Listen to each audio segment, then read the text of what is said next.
you might call it like that, and, and that has happened in a period that we all have to learn a lot of things, and I'm sure that the reason for the differences is nothing else that we have selection bias of the population, and I think, to be honest, that we have the worst population probably, and that's it. That's practice. But now look at two studies. The one that has been reported from Northern Italy, prospective, it confirms what we have. Look at the Prelude study. It confirms, the new prospective study of Sylvia, what we are saying.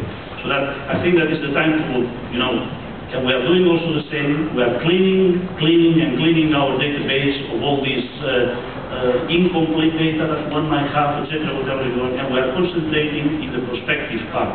That's why you see that our follow-up is getting, instead of longer, it's getting shorter, because we are looking at the prospective data. I think that this is just a matter of selection bias of the population, and not intrinsically of the disease.